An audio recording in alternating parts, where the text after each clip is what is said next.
अपनी लीला का स्मरण करना चाहते हैं। उन्हें इस पृथ्वी पर अवतार लिए 125 वर्ष हो चुके थे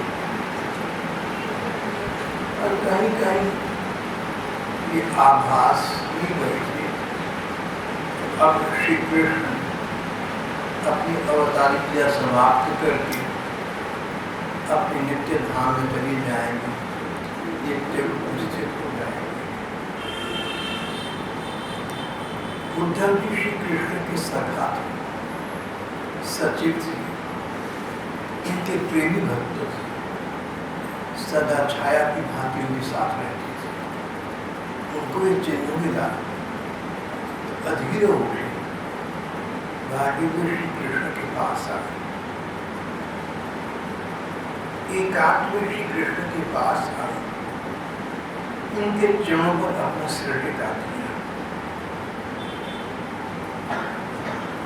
आज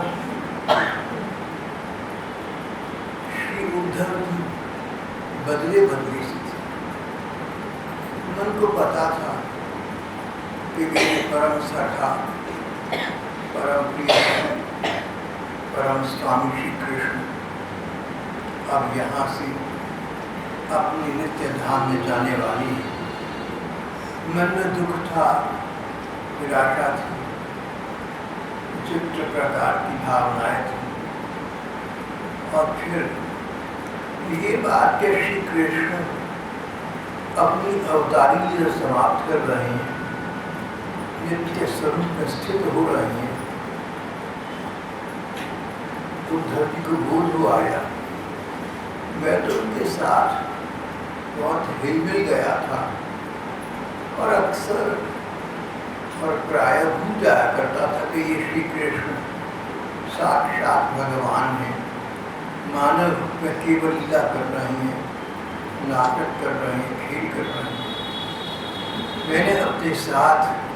मैंने अपने आप को उनके साथ आत्मसात कर लिया।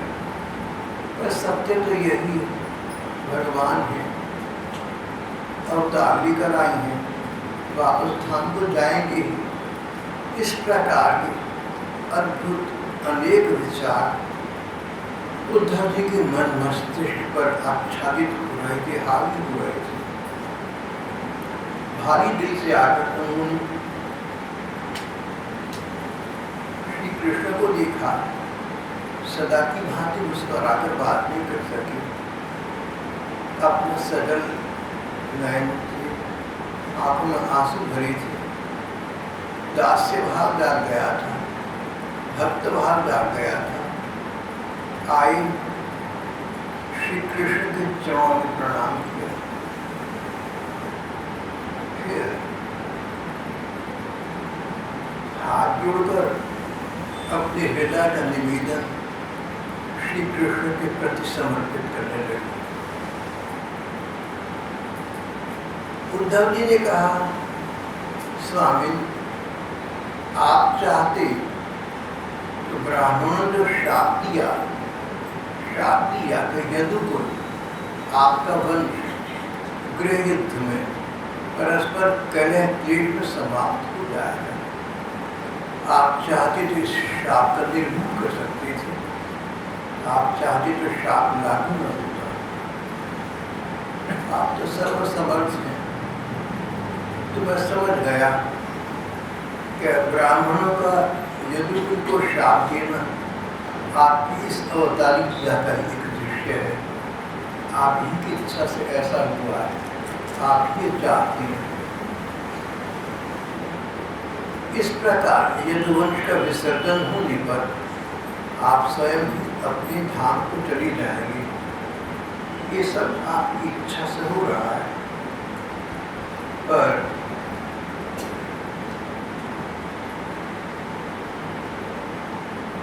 नाहं तमांघ्रिकमलं क्षणार्धमपि केशव त्यक्तुं समत्सहे नाथ स्वधाम नयमान। आपका निश्चय अटल होता है। आप सोच समझ कर निर्णय देती हैं, बाद में उसमें परिवर्तन करना पड़े, ऐसा तो हुआ नहीं, ऐसा होगा भी नहीं। आप जा रहे हैं, आप जाएंगे, पर देखिए मैं नाहम तमाम भी कमलम क्षणार्धम अपि केशव, और देखो मैं आधे क्षण के लिए भी आपसे दूर होने की बात सोच नहीं सकता। मेरे जीवन सर्वस्व, मेरे प्रिय स्थान एक ही उपाय है, स्वधा मंदाय माम, मुझे भी आप अपने साथ लीजिए। आपके बिना, आपके पीछे इस पृथ्वी पर रहकर मैं क्या करूँगा?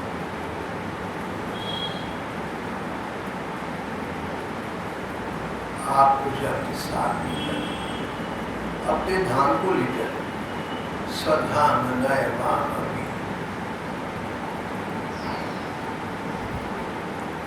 प्यारे श्री कृष्ण, आपने अनेक लीलाएं की, एक एक लीला मनुष्यों के लिए मधुर है, कर्णप्रिय है, कानों के लिए अमृत के समान मीठी है। आपकी लीला देखने का, आपकी लीला श्रवण करने का, जैसे एक बार व्यसन लग गया, एक बार चस्का लग गया, वह किसी दूसरी वस्तु के लिए संसार में कभी लालयित नहीं हो सकता। आपकी लीला तथा रस इस प्रकार का अद्वितीय और अतुलनीय है।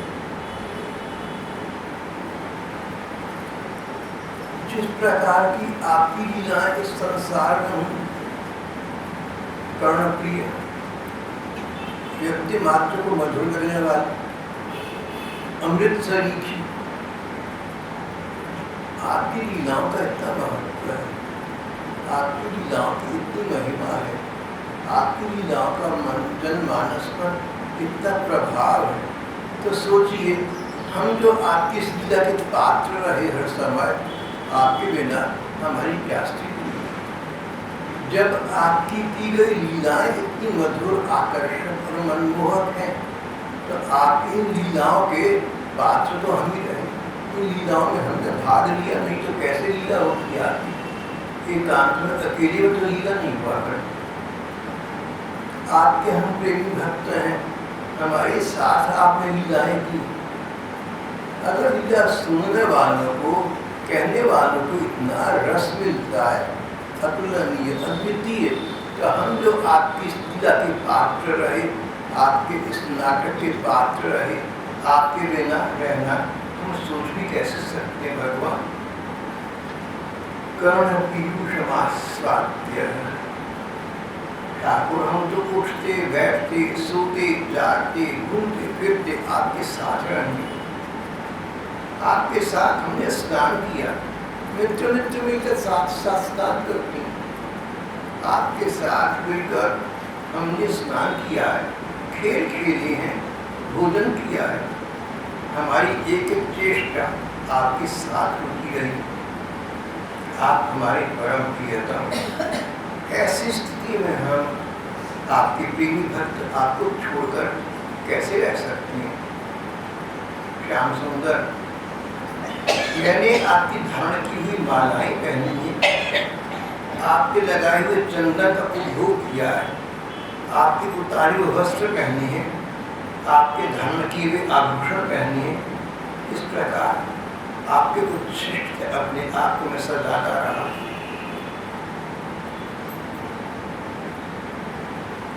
आपके बाद संसार की माया मुझे व्याप जाएगी, ये डर मुझे नहीं।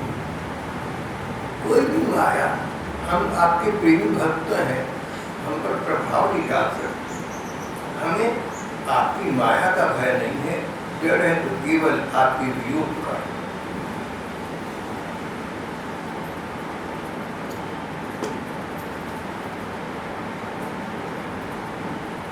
हम आपके भक्तजनों के साथ आपके गुणों और लीलाओं की चर्चा करते रहें। मनुष्य की सीधा करते हुए आपने जो कुछ किया या कहा है, उसका स्मरण, उसकी चर्चा करते रहें। आपकी चाल ढाल, आपकी मधुर मुस्कान, आपकी सदैव दृष्टि और आपके हास परिहास की स्मृति में हम तल्लीन रहे। आपके स्मरण मात्र से व्यक्ति संसार के माया मोह से तर जाता है। हमारी बात ही क्या है, हमें संसार की माया से पार होने का डर नहीं, हमें आपकी विरह की चिंता है। आप हमें छोड़िए नहीं, अपने साथ ही रहिए।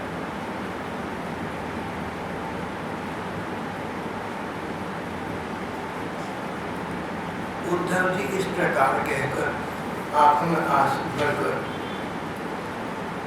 अपने को नियंत्रित करके चुप हो गए। जैसे उद्धव आज बदले बदले से थे, इस प्रकार श्री कृष्ण भी आज बदले बदले से थे। उन्होंने उद्धव जी की बात का सीधा उत्तर नहीं दिया। ये नहीं कहना चाहते थे उद्धव मैंने तो जाना ही है और तुमने संसार में रहना ही,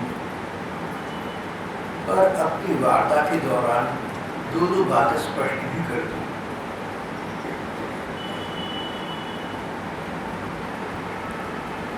उद्धव तुम परम सौभाग्यशाली और जो तुमने मुझसे कहा है सब ठीक है, मैं जानता हूँ। अभी कुछ समय पूर्व ब्रह्मा जी, शिव जी आदि देवता और ऋषि मुनि यहाँ आए थे। वो मुझसे कह गए हैं कि उनकी प्रार्थना पर मैंने मानव रूप में अवतार लेकर इतना कुछ किया, अब उनका उद्देश्य पूरा हो गया है। वे मेरे से कहने के लिए आए थे कि हमारे उद्देश्य की पूर्ति हो गई, भले ही आप अपने धाम को चले जाए।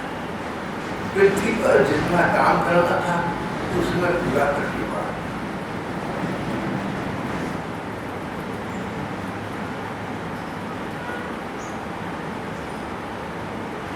जिस क्षण मैं इस मृत्यु लोक का परित्याग करूंगा, उसी क्षण इस पृथ्वी में अनेक परिवर्तन आ जाएंगे और एक सप्ताह के पश्चात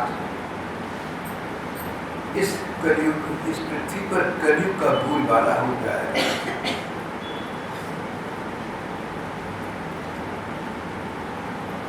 कलयुग में अधिकांश लोगों की रुचि धर्म में न होकर अधर्म में हुआ करती है। तुम अपने मन को मेरे चिंतन में लगा देना। भगवान ने कहा कि उनका चिंतन, भावनाओं से उनका दर्शन और साक्षात्कार लगभग एक ही बात है। प्रगाढ़ हो चीजों का स्तर एक ही होता है। तुम अपने आप में स्थित कर दो, तुम स्वरूप में स्थित हो जाओ। ज्ञान विज्ञान संयुक्त आत्मभूत शरीरेण।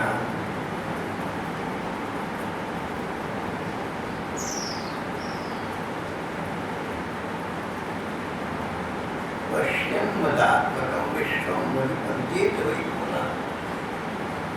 जो सारे संसार को, सभी जीवों को, सभी प्राणियों को, सभी पदार्थों को, सभी उपकरणों को मेरा रूप देखता है, उसे भला मेरा विरह कैसा। उद्धव, मेरी बात तुम संसार में ऐसे रहना कि लगो ऐसा, दिखे ऐसा कि तुम संसार में रह रहे हो और तुम्हारा मन मेरी लीलाओं में, मेरे रूप में रमण करता रहे। Live in the world but out of it. संसार में ऐसे रहना मानो तुम संसार में नहीं रहते।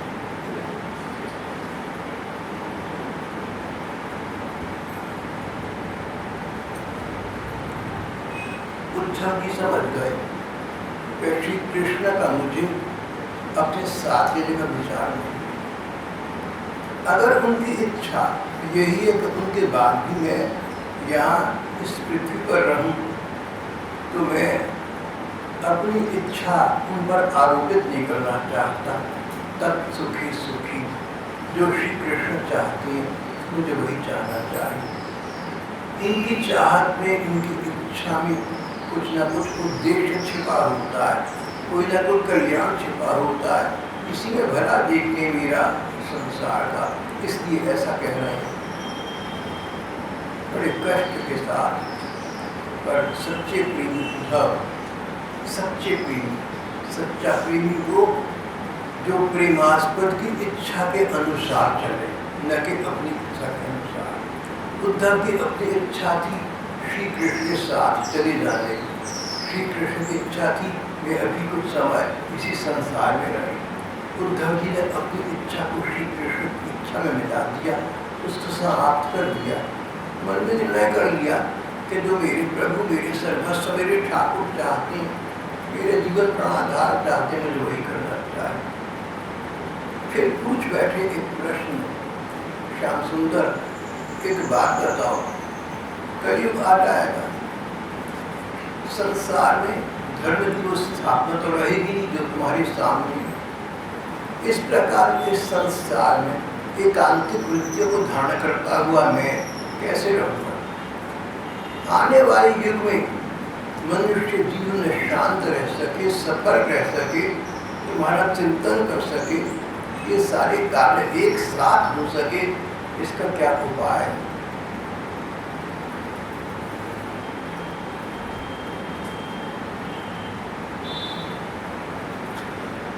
भगवान, जो लोग संसार के सुख भोगों में, उनके चिंतन, उनके सेवन में घुल मिल गए, उनके लिए सांसारिक सुख भोगों का, सांसारिक कामनाओं का त्याग अत्यंत कठिन है। उनमें भी जो लोग आपसे विमुख हैं, आपको मानते ही नहीं, जो लोग नास्तिक हैं, भगवान को मानती हैं, साधारण लोग, वे भी संसार के सुख भोगों में अपना समय काट देते, इनके पीछे पागल रहते हैं। पर जो लोग आपको मानते हैं, आपकी सत्ता में विश्वास नहीं करते, नास्तिक हैं, अनीश्वरवादी हैं, जो लोग आपसे विमुख हैं, उनके लिए इस प्रकार का त्याग, संसार के सुख भोग का त्याग सर्वथा असंभव है। ऐसा मेरा निश्चय है। भगवान, आपके बाद मैं भटक न जाऊं, इसलिए आप मुझे उपदेश करिए, मैं संसार में कैसे रहूँगा। नारायणम नरसखम क्षणम प्रपद्ये, मुझे तो आप उपदेश करिए, मैं आपके क्षण में आया हूँ, विरक्त हो गया, संसार की में मन रहा, उपराम हो गया।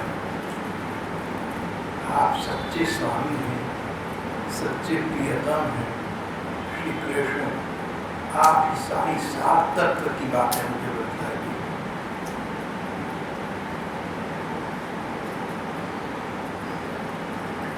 श्री कृष्ण बोले, उद्धव, तुम मुझसे उपदेश न करना चाहते हो, मुझसे जीवन जीने की कला सीखना चाहते हो, मुझे गुरु बनाना चाहते हो। देखो, बात यह है कि संसार का प्रत्येक धैर्यवान व्यक्ति अपना गुरु स्वयं, सबका अनुभव है, सबका अध्ययन है, वही पर्याप्त है तुम्हें जीवन में सत्मार्ग पर प्रेरणा कर दे। व्यक्ति मात्र को इस जीवन में, इस संसार में रहते रहते संसार कैसा है इसकी असारता का बोध हो जाता है। संसार के लोग कैसे, इष्ट मित्र कैसे हैं, स्वजन संबंधी कैसे हैं, पैसा सुख भोगों का क्या महत्व, किसको नहीं पता, अपने अपने अनुभव से कोई जानता नहीं। इसलिए इनमें मन न लगा था। जो परम सत्य है, जो स्थायी सत्य है, जो त्रिकाल सत्य है, उसमें मन लगाना चाहिए, सभी जानते हैं।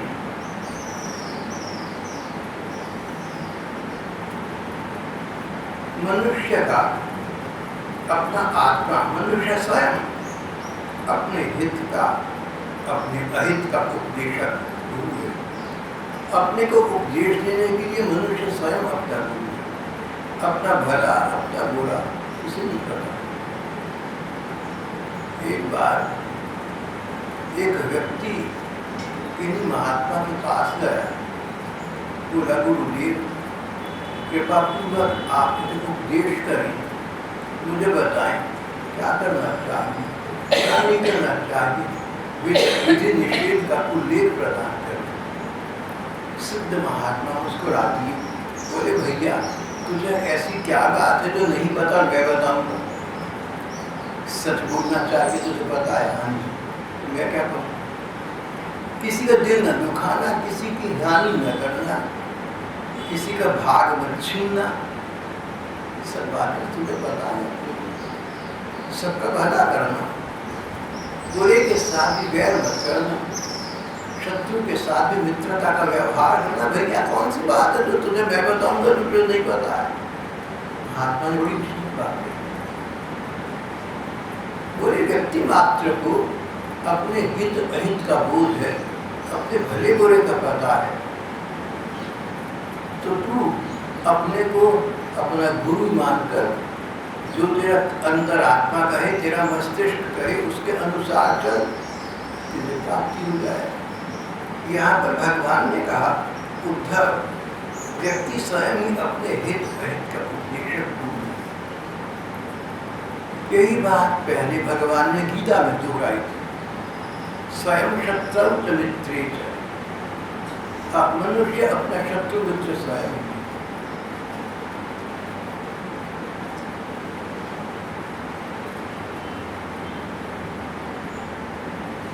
भगवान ने गीता जी में कहा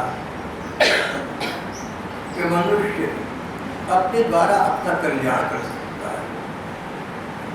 उद्धरेदात्मनात्मानं नात्मानं अवसादयेत्। उद्धरेदात्मनात्मानं, अपने द्वारा अपना उद्धार करे, अपने को अवनति की ओर न ले जाए।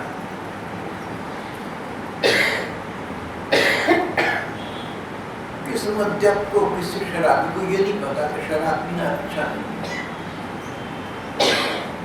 चोरी जुआ डकैती करने वालों को सबको पता है कि बुरी आदत है।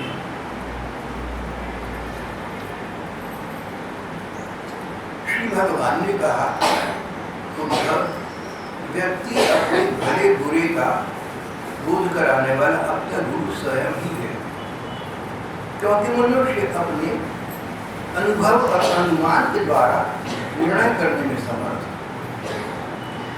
मनुष्य को ये शक्ति मिली है, मनुष्य को ये मस्तिष्क मिला है, जो पशुओं को नहीं मिला, पक्षियों को नहीं मिला, कृमियों को नहीं मिला। मनुष्य इंसान होम्योसेपियन इंसान, द बेस्ट ऑफ क्रिएशन। सर्वोत्तम रचना तो मनुष्य स्वयं है, क्योंकि उसके पास मस्तिष्क है, वो सोच सकता है, उचित अनुचित का भेद जान सकता है। बंदरिया नाचती है, और चाहे कि मैं अपनी बेटी को नाच सिखा दूं, न माँ सिखा सकती है, न बेटी बंदरिया सीख सकती है। लेकिन ये सिखाने की और सीखने की कला मानव मात्र में है, अवश्य ही कहीं न्यून है, कहीं अधिक है, पर है सब। मनुष्य ही एकमात्र ऐसी रचना है जिसको मस्तिष्क प्रकृति ने प्रदान किया है।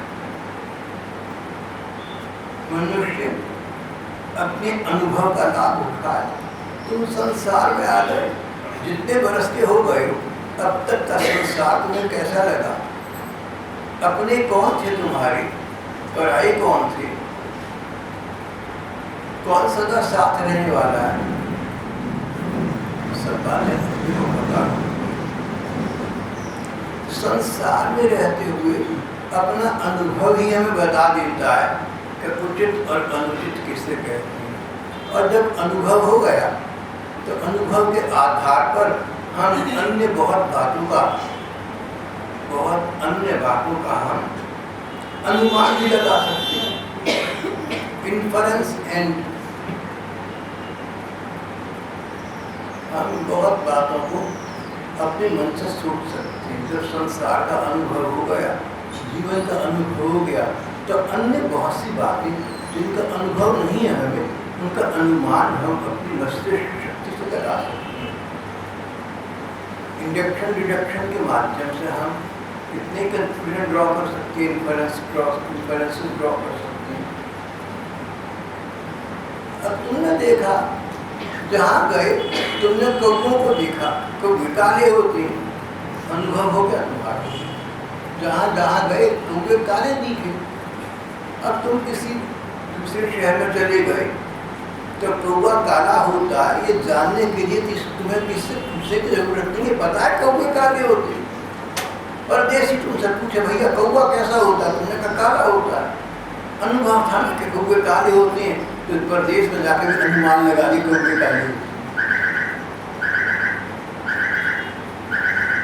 अपने अनुभव के आधार पर मानव मस्तिष्क कितनी प्रकार के अनुमान लगाकर अपने जीवन का पथ प्रशस्त कर सकता है।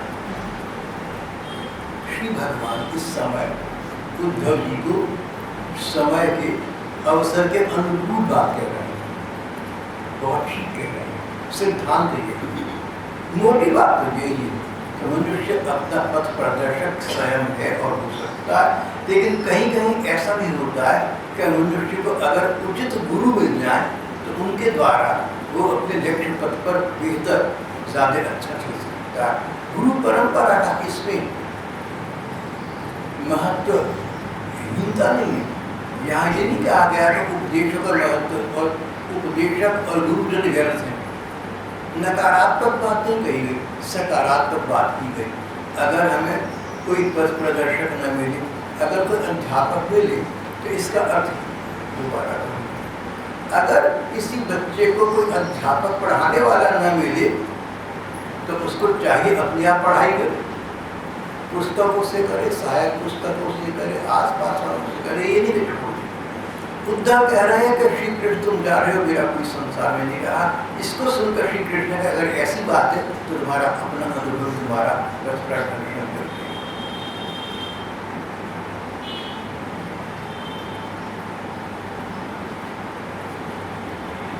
कलयुग में सद्गुरु मिलने बड़े कठिन है और इस युग में सत शिष्य मिलने बड़े कठिन है, दोनों ही कठिन है। अगर सद्गुरु मिल जाए और सत शिष्य मिल जाए, इट क्लिक्स, बात बन गई, बेड़ा पार हो गया, पर मिले तब ना। इस दृष्टि से विचार करते हैं तो कहते हैं भैया अपने गुरु स्वयं बन जाओ। अगर तुम्हें अकस्मात या भगवत प्रेरणा से प्राप्त कोई गुरुदेव मिल जाए तो वाह वाह, बहुत सुंदर है।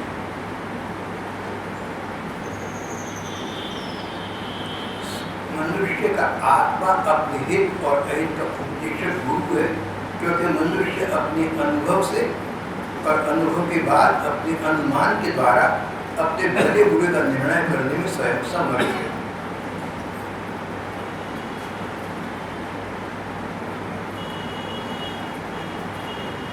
मनुष्य अगर चाहे तो बिना कोई गुरु बनाए अपने जीवन से, अपने जीवन के अनुभवों से, अनुभवों के आधार पर अपनी साधारण बुद्धि, कॉमन सेंस, ठीक ठीक बातें सुन सकता है, सोच सकता है, समझ सकता है। भगवान कहने लगे कि सच बात ये है कि मनुष्य अपना गुरु स्वयं, और नहीं तो संसार में व्यक्ति अनेक अनेक गुरुओं से अनेक अनेक विद्याएं सीख सकता है, शिक्षा ग्रहण कर सकता है। सबसे पहले पृथ्वी के पंच तत्व हैं, जल, वायु, आकाश, अग्नि और पृथ्वी। इन पंच तत्वों से निर्मित हमारा संसार है। हमारा शरीर जो है इसमें भी 5 तत्व सदा बने रहते हैं, जल, वायु, आकाश, अग्नि और पृथ्वी। मनुष्य चाहे तो प्रकृति के इन 5 तत्वों से शिक्षा ग्रहण कर सकता है,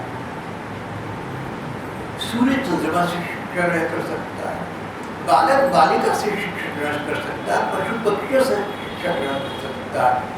अगर शिक्षा ग्रहण करनी तुम्हारे अंदर वृत्ति है तो जहाँ तुम जाओगे वहां से कोई ना कोई वस्तु मिल जाए। अपना मन होना चाहिए, अपना मन तुम्हारा ग्रहणशील, गुण देखकर उस गुण को अपने जीवन में समायोजित कर सके, एसिमुलेट कर सके, ऐसी बुद्धि हो तो तुम टेलीविजन से, कंप्यूटर से, इंटरनेट से, रेडियो से, इलेक्ट्रॉनिक की साइंस से सबसे शिक्षा दे सकते हो। अब देखो भगवान के युग में ये चीजें नहीं थी, इनका उदाहरण कैसे देना। भाव तो ये है कि संसार में कुछ भी है उसमें गुण दोष दोनों होते हैं। जो गुण हैं जिनसे हम प्रभावित हुए उन गुणों को अपने जीवन में उतारें तो हमारे लिए प्रभावशाली होंगे और हितकर होंगे। मनुष्य प्रकृति के पंच तत्वों से, सूर्य चंद्रमा से, पशु पक्षियों तक से, यहाँ तक चरित्रहीन किसी महिला से शिक्षा ग्रहण कर सकता है।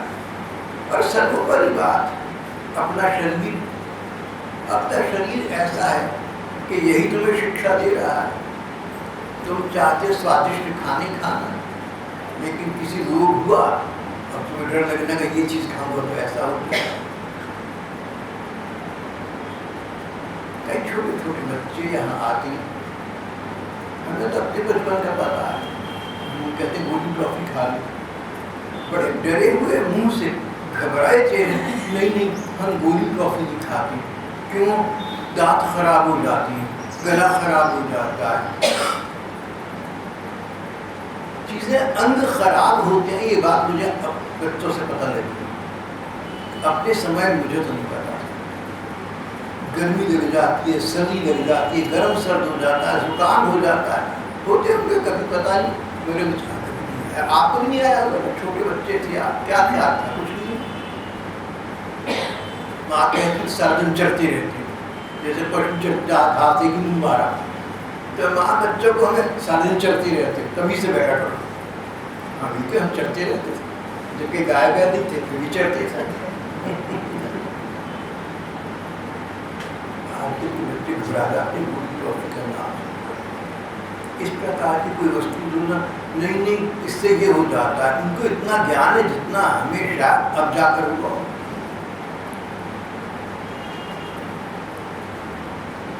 एक छात्रा का जन्मदिन था, सहकक्षी आ गए, वो बच्ची कहीं गई थी। जब तक वो आए तब तक के लिए उसके माता पिता ने इन लड़के लड़कियों को कोई कोल्ड ड्रिंक पिला दिया, शीतल पेय पिला दिया। फिर वो जिसका जन्मदिन था, लड़की आ गई, तो जो मुख्य खाद्यान्न थे मेन्यू था वो सर्व कर दिया गया। तो अधिकतम बच्चों ने कहा कि हम तो इतना खाएंगे, थोड़ा थोड़ा ले लेंगे, क्यों क्या हो गया। तो जिन सज्जन ने मुझे ये बात बताई, कहने के वो बच्चे कहने लगे, उनके घर में घटना घटित जिंदगी थी। बच्चे बोले कि नहीं हम तो इतनी कैलोरीज ही खा सकते हैं ना, कि ज़्यादा हो जाएगी इसलिए हम नहीं खाएंगे। हमने अभी भी कोल्ड ड्रिंक किया, इतनी कैलोरीज तो उसमें नहीं। मेरी बात को तो आप सच्ची मानते होंगे। मुझे पहली बार ये पता लगा उन सज्जन से सुनकर कैलोरीज नाम की कोई चीज़ होती है जो खाने से अंदर आती जाती है। क्या होती है, कैसे, ये तो शायद आज ही पता, लेकिन ये शब्द का प्रयोग मैंने पहली बार वो भी बच्चों को सुना। छोटे बच्चे ये कह रहे थे, कोई ड्रिंक पहले पी लिया, उसमें कितनी कैलोरीज अंदर चली गई और बाकी इतनी कैलोरीज तो नहीं ले सकते। ये पिकनिक पार्टी के जमाने लग गए, ऐसा लगता है। जब मैं ये बात कहता हूँ तो कई भाई लोग मुस्कुराकर मुझसे एक बात पूछते हैं कि भाई साहब ये कचौरियों की दुकानें ओवर क्राउडेड कैसा चल रही है, जाकर बारी नहीं आती। चाट वालों को मुझे चाट की बारी नहीं आती, और क्या कहते चलिए आलू छोले जो भी प्रकार की चटपट चीजें हैं दुकान पर जाओ आपकी बारी नहीं आएगी।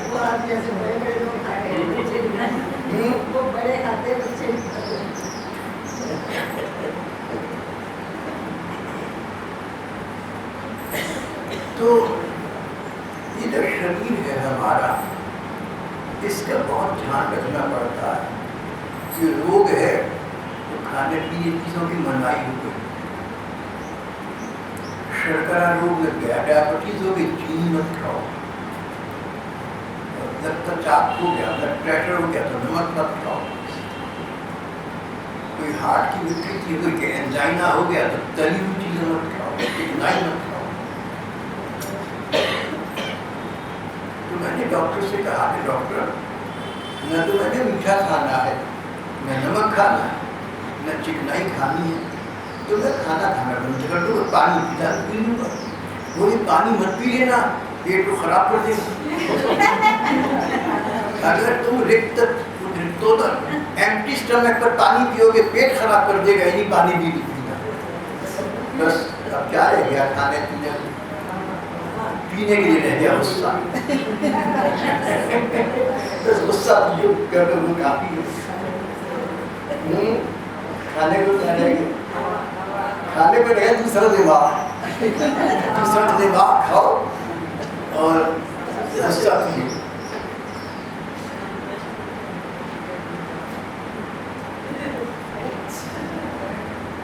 एक डॉक्टर से कहा कि मुझे जो डायबिटीज के 10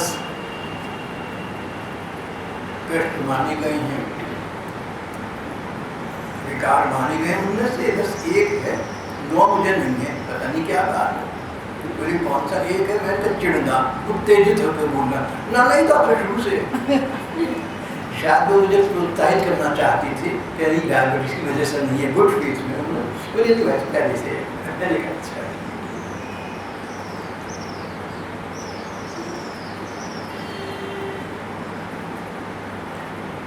अपने शरीर को देखें, पहली शिक्षा तो ये, जिस शरीर को हम खिलाना पिलाना चाहते हैं वो उसे अस्वीकार कर देता है, वो व्यक्ति को तरसाता है।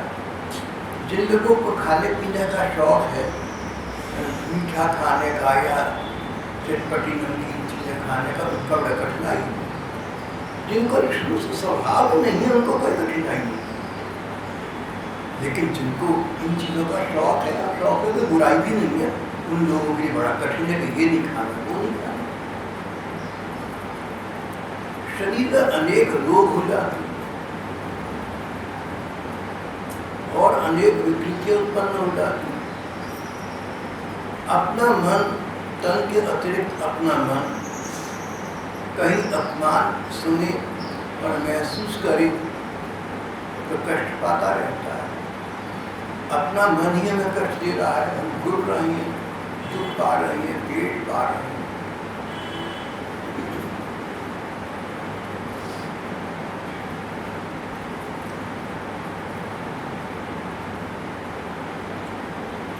भगवान ने कहा, उद्धव, जो तुमने बात की जीवन में ऐसे रहे, संसार में ऐसे रहे अछूते से, संसार के देश में व्याप्त हैं और हम परम सुख की प्राप्ति के मार्ग पर चलते हैं कि ये कैसे हो। यही प्रश्न एक बार मेरे पूर्वज राजा यदु ने एक महात्मा से किया। उन महात्मा का नाम था दत्तात्रेय।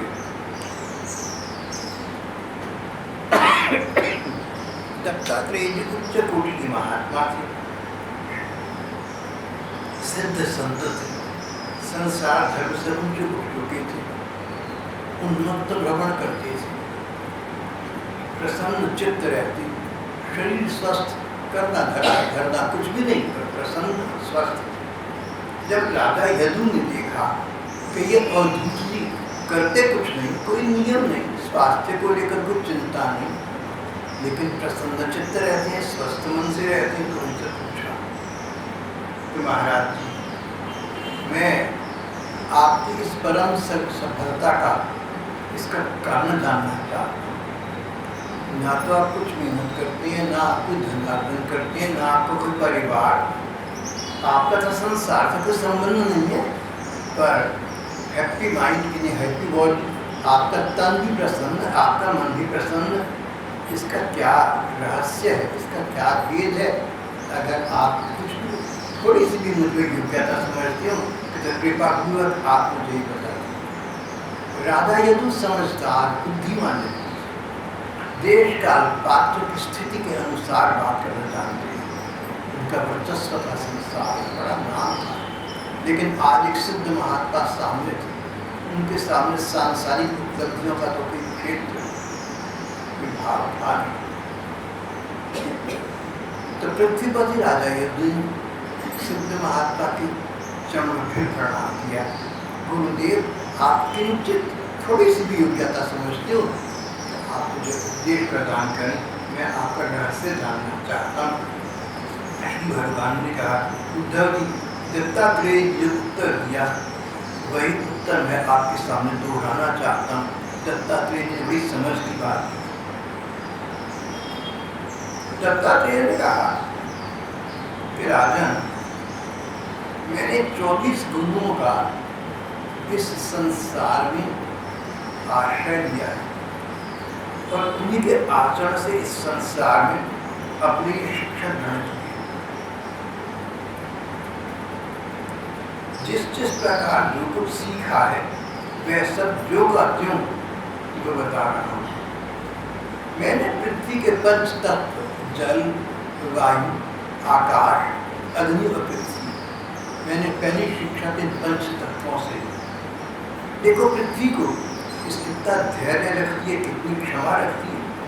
इस पृथ्वी पर लोग क्या क्या उत्पात नहीं करते, क्या क्या आघात नहीं करते। इस पृथ्वी पर